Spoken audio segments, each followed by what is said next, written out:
Hey, friends! Just so you know, we enjoy the swear word and we rely on good old fashioned humor to get through some seriously dark subject matter. At no time do we intend any disrespect toward the victims or families of the victims in the cases we cover. Also, be sure to listen to the end for a few palate cleansing bloopers to reset your mindset. And with that, we thank you for listening and we hope you enjoy.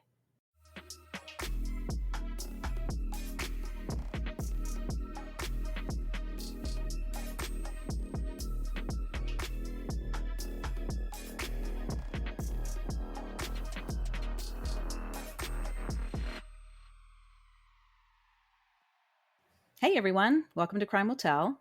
I'm Carrie. And I'm Jamie.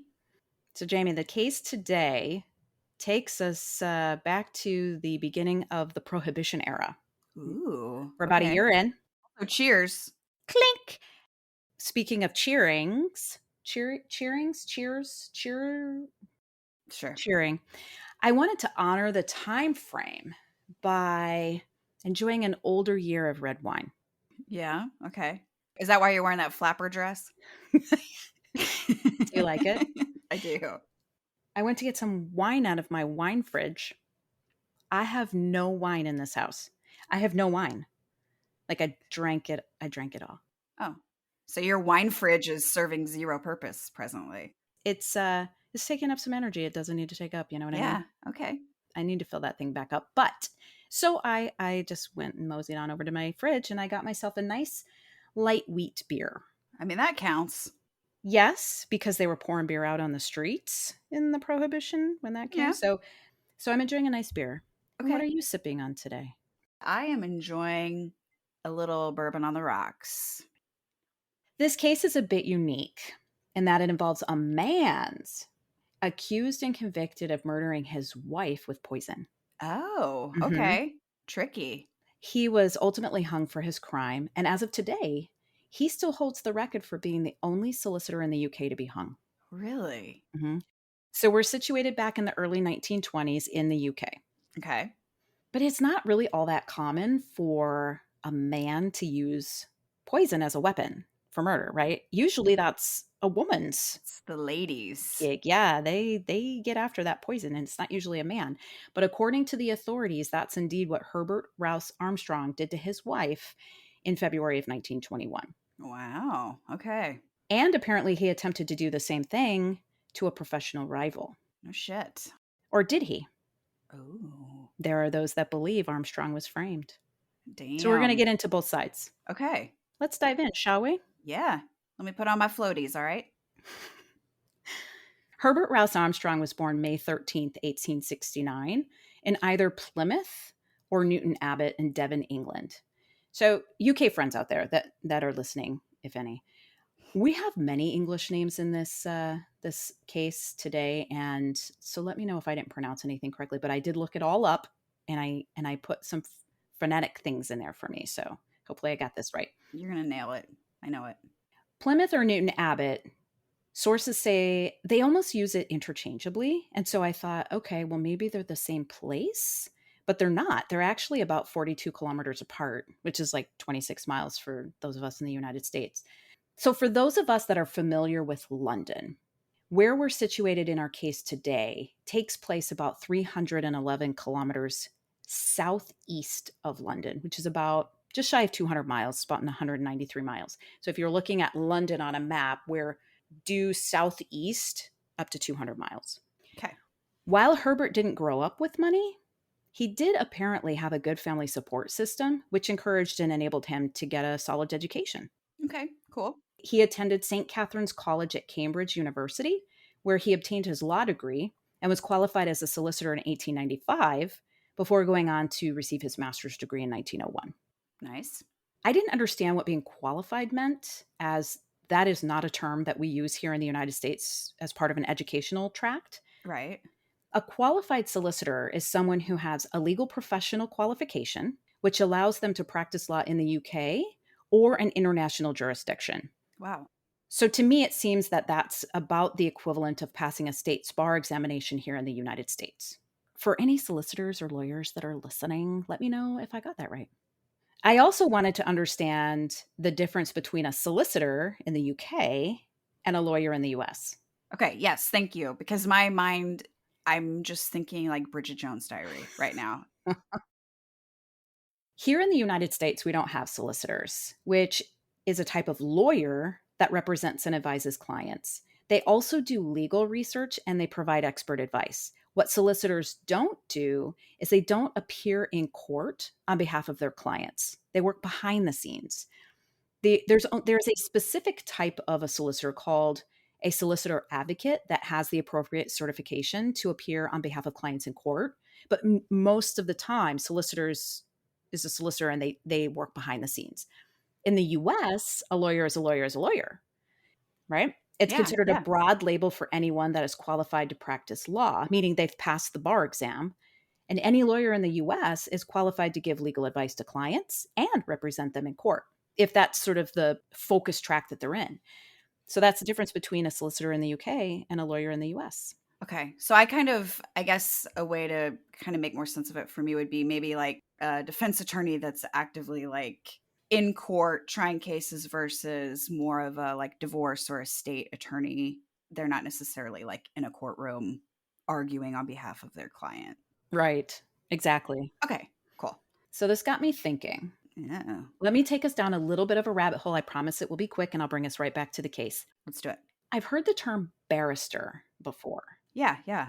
which we also don't have barristers in the US. No, so what the fuck is that? Right. And while Armstrong wasn't a barrister, he was a solicitor. I wanted to understand the difference between a solicitor and a barrister.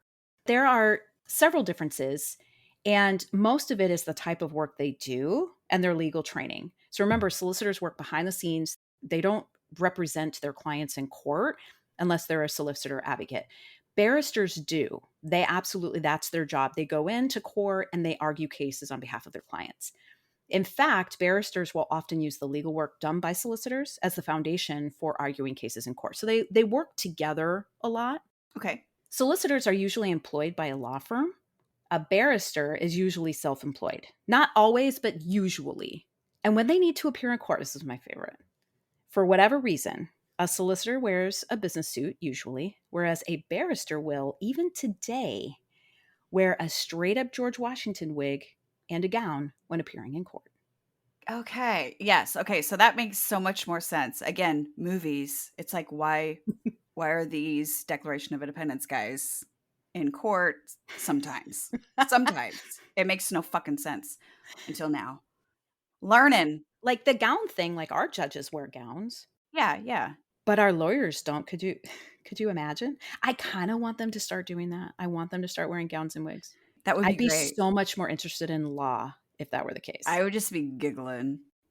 You guys look beautiful. Love your hair. Back to Armstrong. Okay, okay.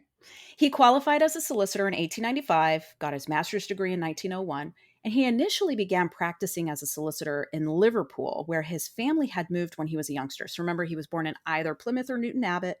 And then when he was a youngster, his family moved to Liverpool. And then later moved to Newton Abbot to practice there. Okay. So he started in Liverpool, moved to Newton Abbot. In 1906, even though he had built a respectable reputation as, according to the Devon Live News, a quote, smartly dressed, capable, and popular solicitor, Oh. Armstrong relocated near Hay-on-Rye in Breconshire when there was an opening for a managing clerk at a law firm owned by Mr. and Mrs. Cheese. Cool. I love cheese. He also joined the Territorial Army, which was like a volunteer organization, and was part of the group of men that helped make up the Guard of Honor when King Edward the fucking Seventh laid the foundation stone of the Britannia Royal Naval College at Dartmouth. Jesus Christ, what didn't this guy do? I Right? feel like the biggest loser right now. It's almost like you read this and you're like, God, this guy's kind of a big thing. He's like doing it. Yeah, and I'm doing nothing. You're Cool. podcasting, baby. Yep. In a laundry room. Nailing it. A hot laundry room. Yeah. It is believed that during his time in Newton Abbot is where and when Armstrong met the woman that would eventually become his future wife, Catherine May Friend, Aw. known as Kitty. Okay, cool. Born in 1873 in West Teignmouth, a coastal town in South Devon, England, little is known of Kitty. But what we do know, according to the Devon Live News, is that her general reputation was that of being a, quote, domineering, loud, and unpleasant woman. Hmm. So maybe like some cats. Okay. Yeah, just big old assholes.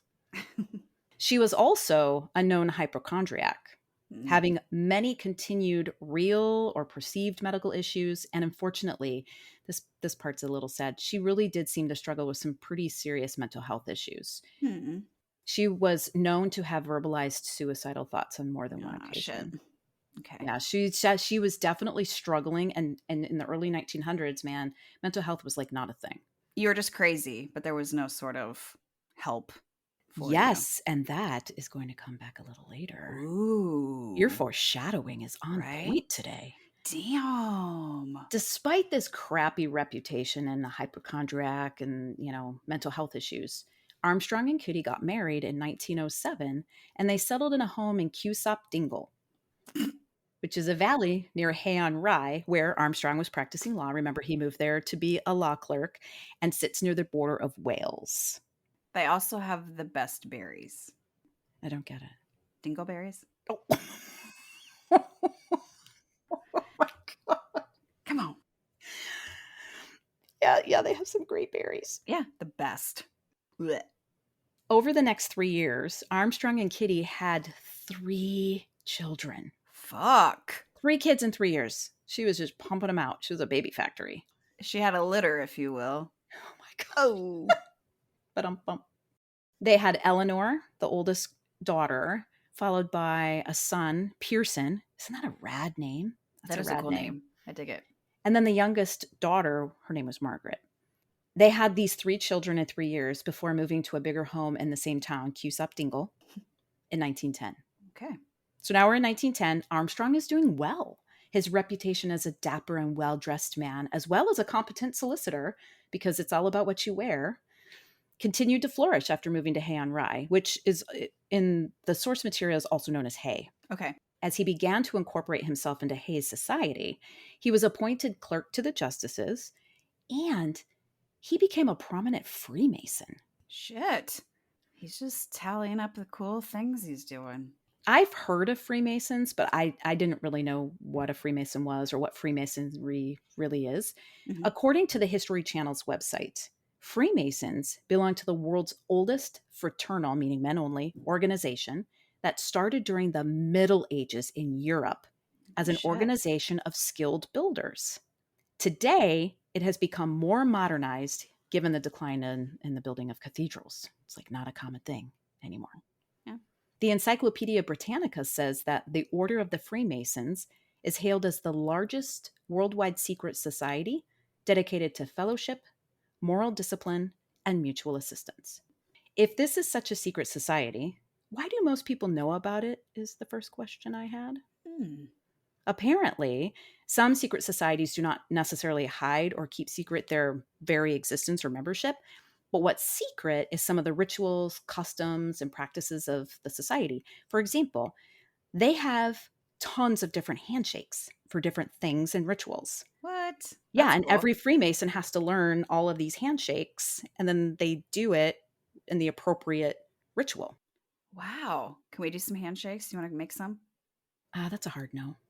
I can't remember what I had for Okay. breakfast this morning. Are you kidding? I'm not going to remember a handshake. Aw, damn it. Sorry. Also, side note, my little brother is a Freemason. Really? Yeah.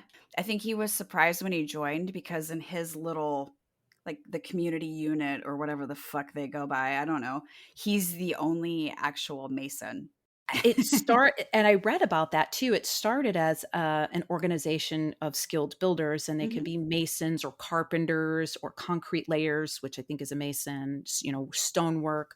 But as times have moved on, you can be a Freemason without actually having a skill, like in the trades. Yeah. Think about the founding fathers. Mm-hmm. They were all Freemasons. Right. That's crazy. To bring us back to the case, we're in 1910. Okay. Armstrong is doing well in his professional life. He's married to Kitty. They're raising Eleanor, Pearson, and Margaret. He's volunteering with the Territorial Army, and he's become well known as a Freemason. Nice. Things continue to get better for him professionally. When the owners of the law firm he works for as a managing clerk Mr. and Mrs. Cheese. They died unexpectedly within 1 day of each other. Oh no. Were they lactose intolerant? Possibly. Aw. But upon their deaths, Armstrong becomes the new owner of the law firm. Oh shit. So Okay. now he owns his own practice. He's doing great. He's a dapper and sharply dressed young man, competent solicitor. Nailing it. At home, however, his marriage to Kitty wasn't faring as well. Ugh. Shockingly, she was quite dominant over Armstrong. She had that lovely reputation. It probably didn't help that Armstrong stood just over 5 feet tall and weighed a Whoa. little more than 7 stone. So, like 98 to 100 pounds. Whoa.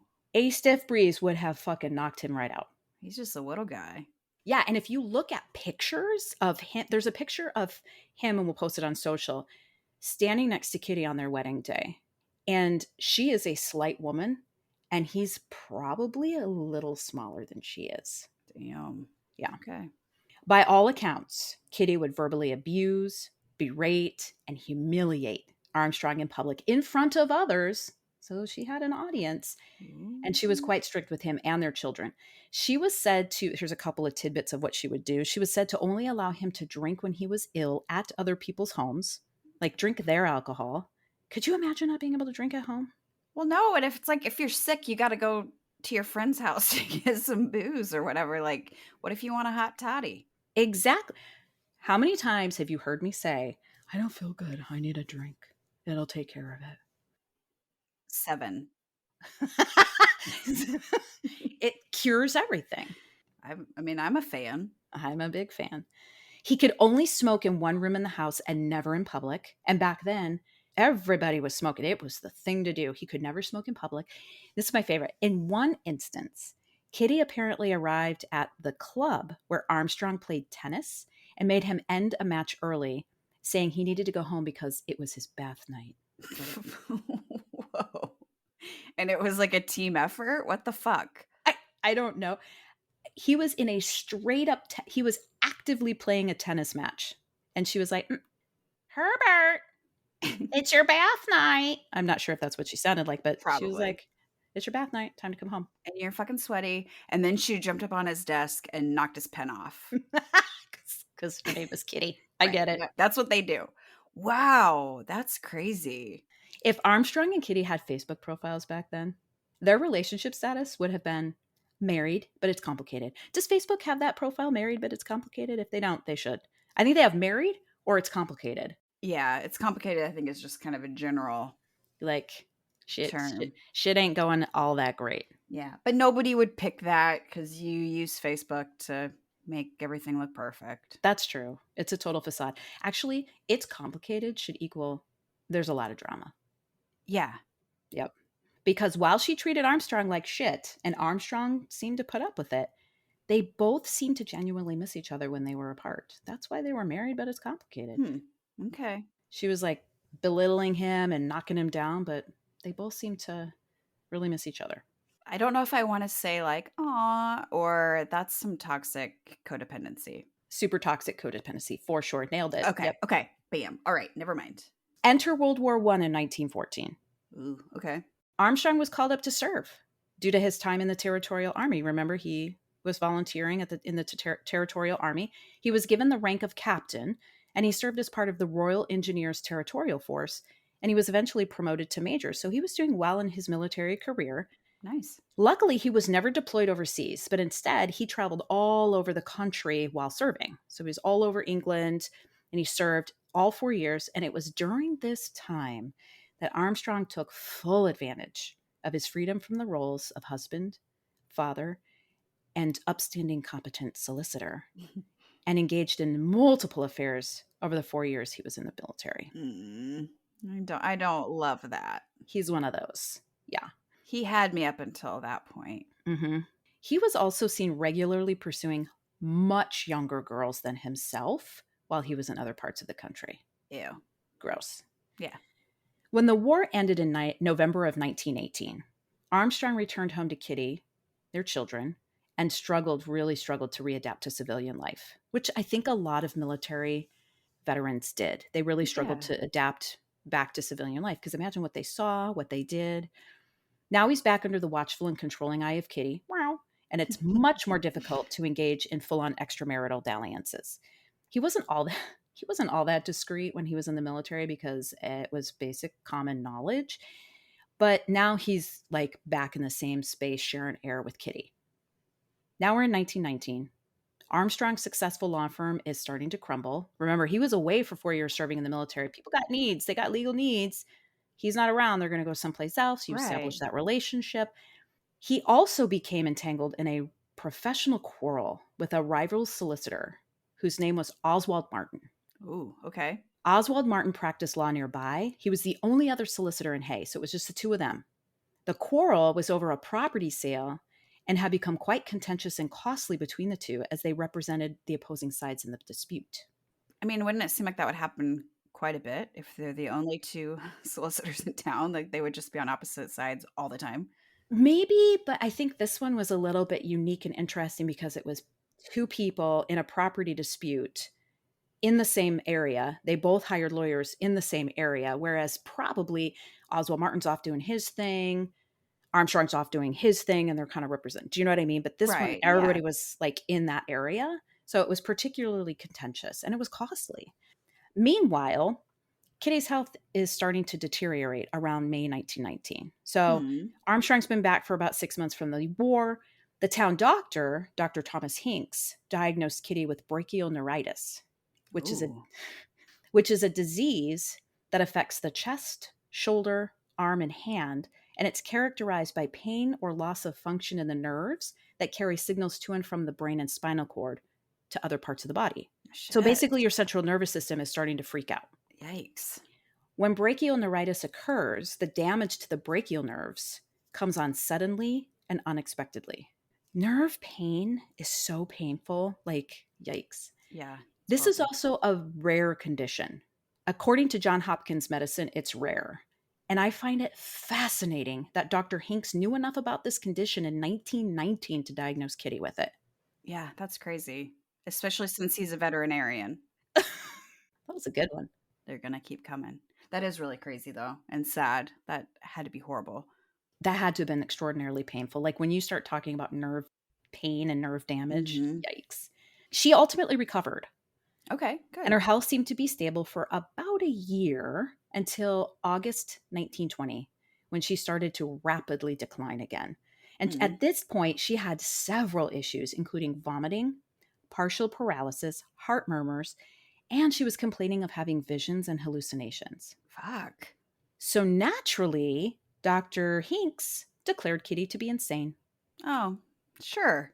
She was sent to an upscale private mental asylum near Gloucester named Barnwood. Okay. However, her condition began to improve. By January 1921, after she had been at Barnwood for like 6 or 7 months, not that long, both she and Armstrong were petitioning for her to be released. Really? Well, that's good. They eventually discharged her and she returned home to Armstrong and their children. But by the latter part of February 1921, just 4 weeks after returning home, Kitty was dead. What the fuck? Dr. Hinks was said to have been perplexed by Kitty's symptoms and condition. Even so, he stated her cause of death as gastritis, aggravated by heart disease and nephritis. Oy. Yeah, I see the look on your face. So, gastritis is inflammation, irritation, or erosion of the stomach lining. That sounds painful. Yeah, that does not sound great. Nephritis is inflammation of the kidney. My cat got huge. Nephritis is the inflammation of the kidneys that results in swelling of the hands, face, feet, legs. It elevates your blood pressure. You get blood in the urine. Basically, your kidneys have become ineffective. Ooh, fuck. They're not operating properly to like flush your body out of all those toxins. Right. Ooey. She was a fucking mess. During the length of Kitty's illness, Armstrong stayed next to her bedside. He would read to her in the evenings. He would leave his law office early whenever he could just to be with her and just sit with her. He would sit with her for hours. By all Hmm. accounts, Armstrong's concern for Kitty's well-being seemed genuine and consistent. Okay. I will say, aw. there. But Uh, okay. during her extended illness, Armstrong was away one time on a trip to London.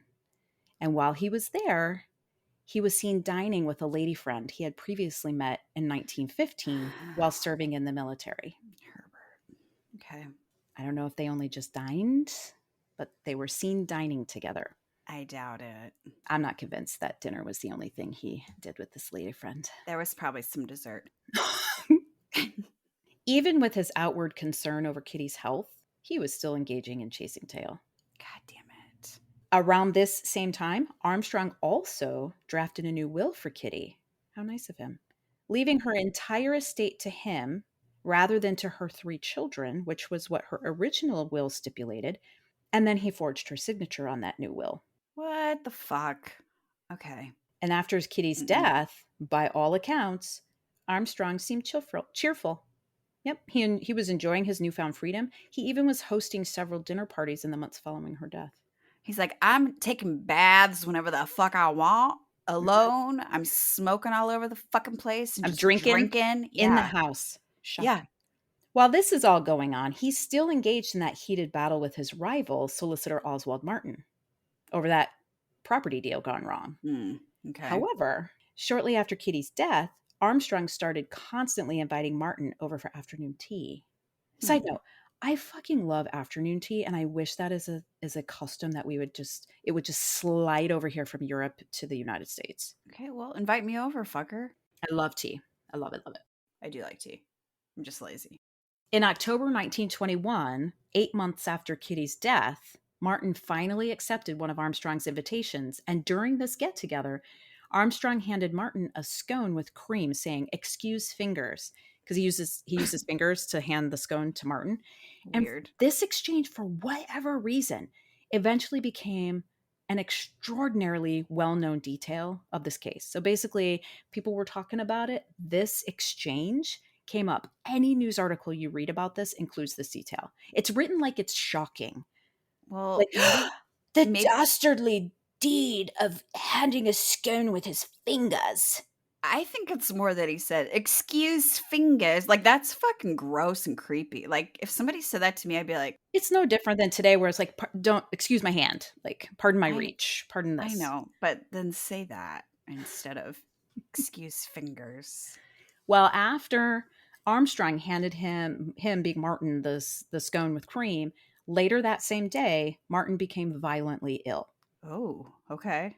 Martin's father-in-law, Mr. Davies, who was a chemist by trade and also happened to run the town pharmacy in Hay, remembered that over the past many months, Armstrong had made several purchases from him for different quantities of arsenic. Oh. It became known in the community that Armstrong was waging an active war against a patch of dandelions that were growing in one corner of his yard. Okay. He seemed to have a keen focus on eradicating every single one of them with the use of arsenic. Oh. I wanted to understand how Armstrong would use arsenic to kill dandelions. One source said he would inject the dandelions with a syringe filled with arsenic. Fuck, that's tedious. Yeah, and the arsenic Armstrong had was likely in powder form, so I'm guessing he mixed it with some kind of like liquid or water or whatever if he really was using a syringe. Regardless, how he administered the arsenic to dandelions, it was common knowledge in the community that he was using arsenic to wage a war against his dandelion patch. He must have really been bitching about this, like, to anyone that would listen. He's like, "These goddamn dandelions." It was like a side hustle. Wow. Mhm. Okay. Well, Armstrong's multiple purchases of arsenic made Mr. Davies suspicious after Martin fell ill after his afternoon tea visit with Armstrong. And as Martin was dealing with his sudden and violent illness, he remembered something. Several weeks before, he had received a box of chocolates at his law practice through the post. The mail, for those of us in the United States, we call it the mail, not the post. And this box of chocolates was from an unknown person. It was anonymous. Martin's wife ate some, as did at least one guest, Mrs. Martin's sister-in-law, at a dinner party the Martins hosted when they brought the chocolates out to share. They were like, "Hey, we got these chocolates. We don't know where they came from, but I'm sure they're fine. Have some." eat up, dudes. The guest became ill. Mrs. Martin's sister-in-law, she became ill afterwards, but Martin's wife, who also had chocolates, did not. It is said, though, that after inspection, some of the remaining chocolates were found to have small pinholes in the bottom of them, and after being tested, contained arsenic. Oh, fuck. Okay. Eh, When I don't know about this. I find it hard to believe that a few months later, okay, the chocolates were still hanging around and in a condition where they could be analyzed. True So dat. naturally, I looked up food preservation techniques and I wanted to understand, when did we start using preservation to extend the shelf life of food? I was really surprised to learn that food preservation techniques began in the late 19th century, which is the 1800s, and they were being widely used in the 20th century, which is the Nice. 1900s. Okay. In fact, food preservation techniques have been around since 12,000 fucking BC. What? Mhm. Sun drying was the primary Uh, method in prehistoric days, but that was the very first known food preservation technique, was sun drying. that's cool. Perhaps it's possible the chocolates were still hanging around in the pantry. How many of us have shit in our pantry that we've completely forgotten about, and you go rooting around in a cupboard or in a corner looking for something, and 2 years later you find something that's been expired for 2 years? Right. All the time. All Typically, the it's time. not chocolate for me, but I get what you're saying. Yeah. So perhaps those chocolates were still hanging around and perhaps they were still in good enough condition with food preservation techniques, whatever, for chemical inspection and analysis. I still find this one a bit of a stretch. Pinpointing the chocolate as the cause for illness by Mrs. Martin's sister-in-law after eating this dinner, I just find that far-fetched that it's, oh, it was the chocolate. Right. They were said to contain arsenic. I don't know how true that is, but there you have it. Mr. Okay. Davies and Martin quickly came to believe that Armstrong must have been the one to send those chocolates with the intent to poison Martin, because remember, it was sent to his law practice, Hmm. and must have poisoned the scone that Martin ate. Like they fully believed Armstrong sent the chocolates. He was trying to poison you. That didn't work. So then he invited you over for afternoon tea and he poisoned the scone that he handed you. Maybe. Or maybe he just hadn't washed his hands before he handed you the scone and you got some like fucking E. coli poisoning. Yeah, it's possible. Like there's other options besides arsenic, but okay, carry on, please. When Dr. Hinks, remember Dr. Hinks, the town doctor that treated Kitty? Yeah. When Dr. Hinks made a house visit to the ill Oswald Martin the morning after his tea time with Armstrong, he found Martin suffering from what he called an acute bilious attack and a rapid heart rate. Yeah. A bilious attack refers to vomiting that is a Mm. result of the accumulation of bile. Yummy. Ooh. Yeah. The fluid, bile is the fluid our bodies produce to digest the fats in the foods we eat. So bilious attacks can have different causes, one of which is gastritis, Ooh, okay. which, if you recall, that's one of the things that Kitty was suffering Right. from. Yeah. Okay. Because of this, Dr. Hanks was struck by the similarities between Martin's symptoms and some of the symptoms that Kitty was exhibiting before her death. Ah. By now, all three men, Mr. Davies, Oswald Martin, and Dr. Hinks, they were like, something sketchy is going on, and fucking Armstrong is at the center of it. Hmm. They were fully on board, fully suspicious, and with these suspicions, Dr. Hinks collected a sample of Martin's urine and he had it sent for analysis. He was like, maybe you were poisoned. Let's figure this out. Martin's urine was found to contain 1/33rd gram of arsenic, which is equivalent to around 30 milligrams. So keep that in your back pocket. We're going to talk about how much is that really. Okay. All right. It was at this point Dr. Hinks was like, oh, fuck, you've got arsenic in your urine. And not only that, but 30 milligrams is a lot of fucking arsenic. So he shared his suspicions, he being Dr. Hinks, shared his suspicions with his home office in London about what might have happened to Martin, as well as his suspicions that the same thing might have happened to Kitty. Ooh. Yikes. Let's take a moment to talk about arsenic. Let's do it. I Arsenic love it. is odorless, tasteless, and it is not produced by the human body. Did you ever watch the movie The Princess Bride? Yeah. Do you remember the iocane poison scene? That one funny scene where Wesley, and I think the other guy's name was Vizzini. I think it's Vizzini.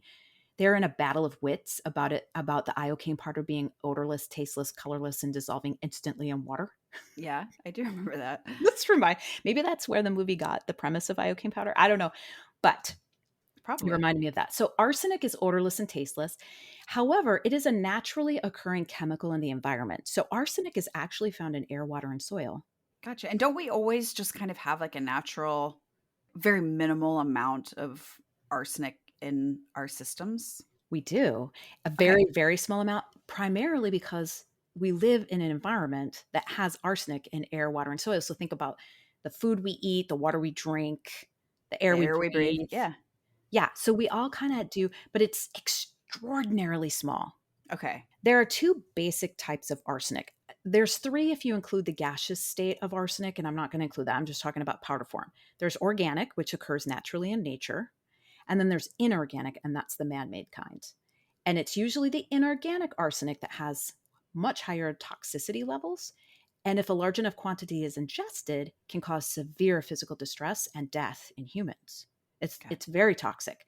Okay. Arsenic is used in various things that are here on the planet. That's why we man make it. But we may most commonly know arsenic to be part of the ingredients used in insecticides. Gotcha. Okay. That makes sense. Death by arsenic poisoning, it's slow and painful. It is not a cakewalk. Hmm. Doses of just under 5 milligrams result in vomiting, nausea, diarrhea, and abdominal pain.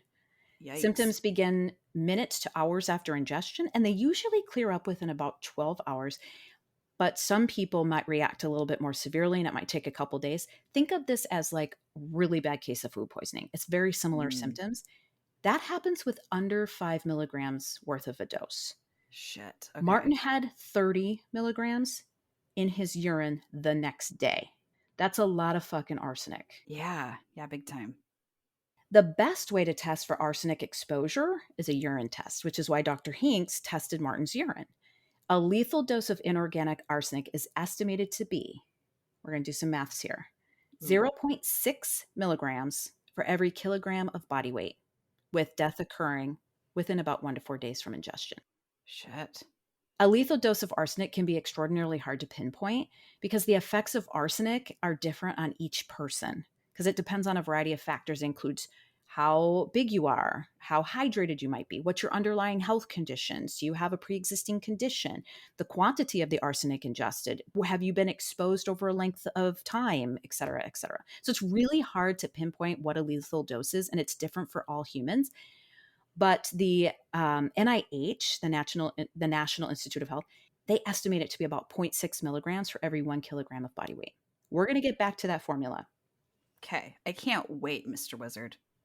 Now that we know just enough about arsenic to be dangerous, let's get back to the case. So, Dr. Hinks shared his concerns about the suspected arsenic poisoning of Oswald Martin and Kitty with his home office in London, who then got Scotland Yard involved. Oh, Fuck shit. yeah, Scotland Yard. And Fuck on yeah. December 31st, 1921, happy fucking New Year, Armstrong was arrested on attempted murder charges of Oswald Martin. Damn. At the time of his arrest, Armstrong was found with a packet of arsenic in his pocket. In case he came across any You dandelions. never know. You might pass one and he'd be like, fucking Yeah. eradicate that Look at thing. these motherfuckers over here. And he's just like, boop, boop. He also had many more packets of arsenic in the desk that sat in the study in his home. Oh, wow. Okay. So he had a lot. Yeah. He maintained his innocence, though. He was like, look, I used the arsenic to kill dandelions in my yard. I got this patch. I'm waging a war. I'm winning. That's why I used the arsenic. I didn't kill anybody. I didn't try to kill anybody. I didn't poison Martin. Shortly after Armstrong was taken into custody, the body of his wife, Kitty, was exhumed, and they tested it for arsenic. Okay. Can we just take a moment to talk about exhuming a body? Like, Sure.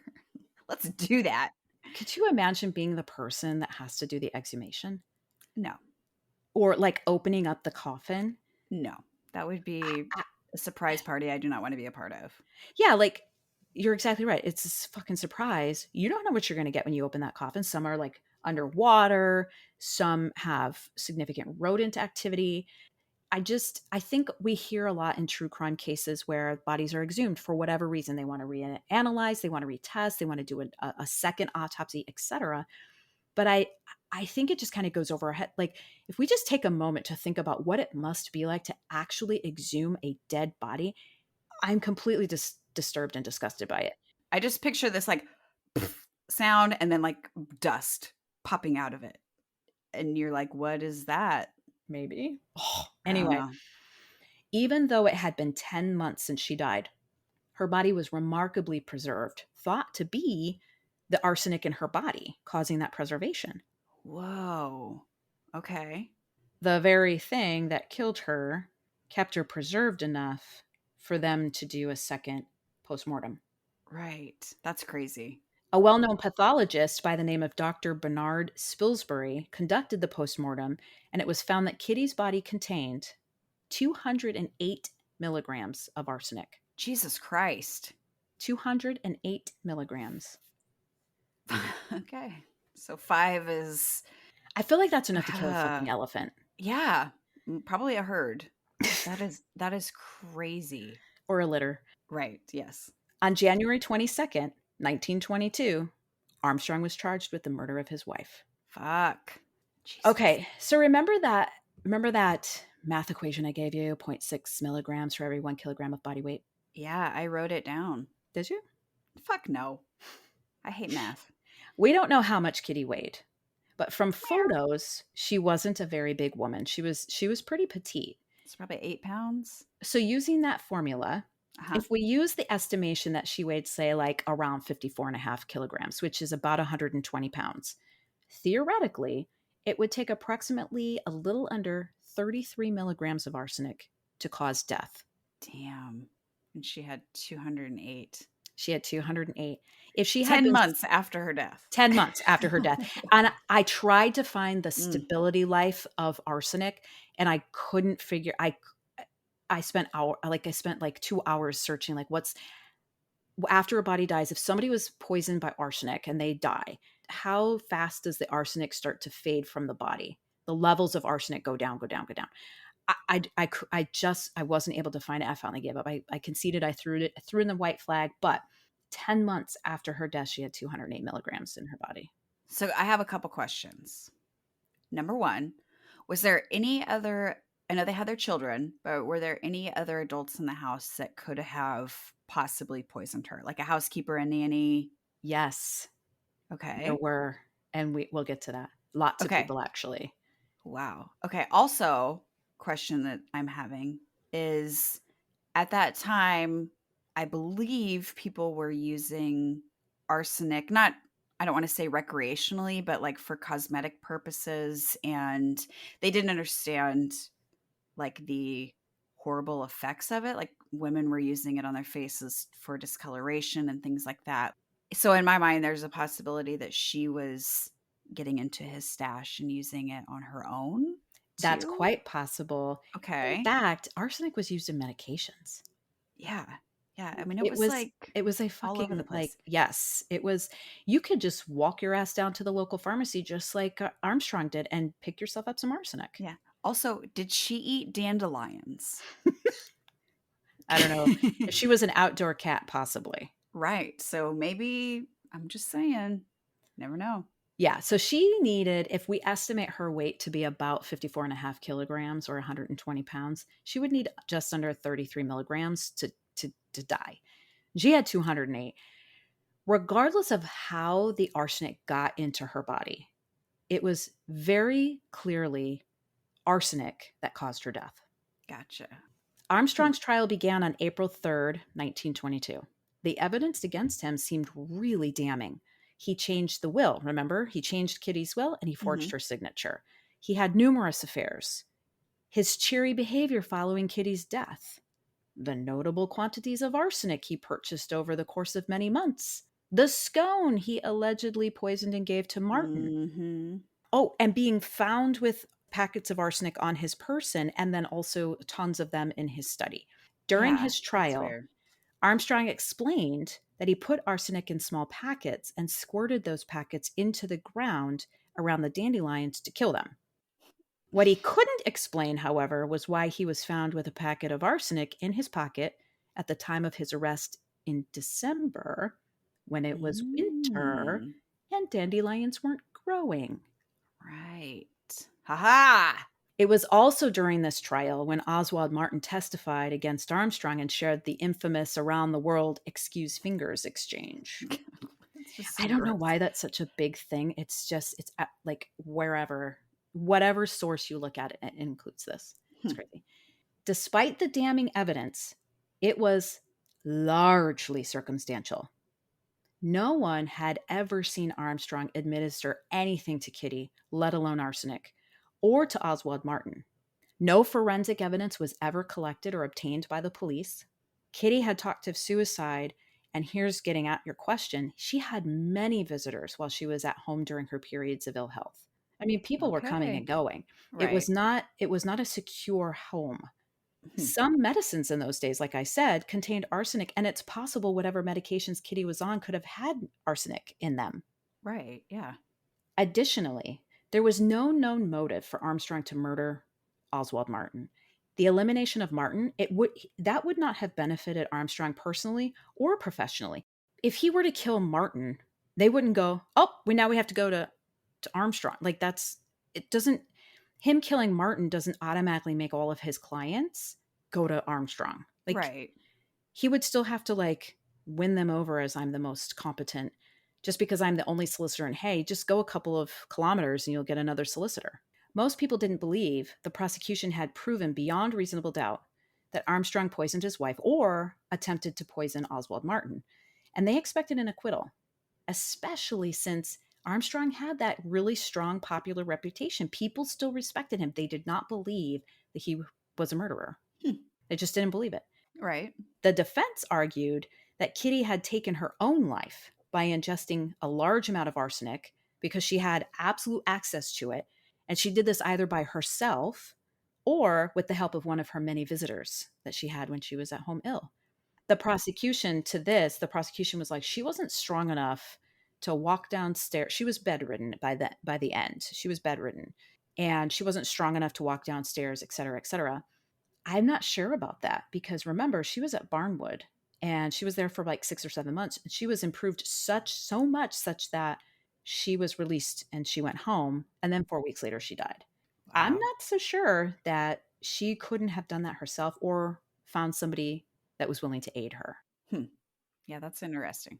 On April 13th, 1922, the jury found Armstrong guilty of murdering Kitty. He was never charged, from what I could see in any of the sources, he was never charged or found guilty for the attempted murder of Oswald Martin. The trial was purely about whether or not he murdered his wife, Kitty. He was found guilty, and the public was fucking outraged because again, they held Armstrong in high regard and they didn't believe that the prosecution had proved beyond reasonable doubt. Rumors started flying that he was framed by Oswald Martin and his father-in-law, Mr. Davies, because Mr. Davies and Martin were the only ones that supplied all of the evidence that the prosecution had. Wow. That's very interesting. The judge agreed with the jury, though, and he sentenced Armstrong to death by hanging. Shit. Armstrong appealed, but his appeal was dismissed on May 16th. And on May 31st, Armstrong was hanged at Gloucester Prison. Wow. All the way to his death, Armstrong never confessed to killing Kitty, attempting to kill Oswald Martin, and he adamantly professed his innocence. He's like, but I did kill some fucking dandelions. He did. So, what do you think? Do you think he's guilty or innocent? I don't know.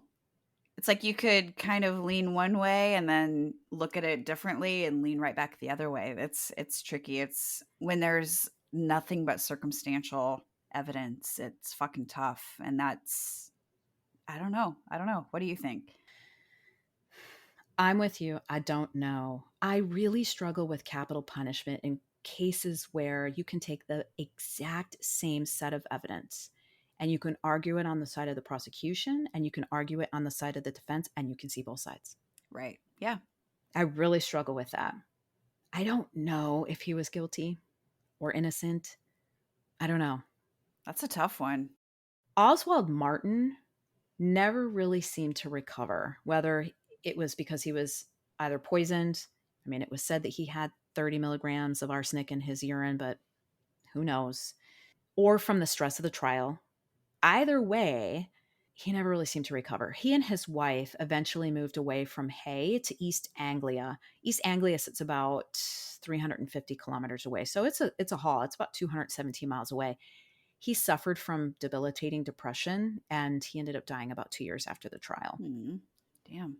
Not much is known about what happened to Eleanor, Pearson, and Margaret after their parents' death. They were all separated. Aw.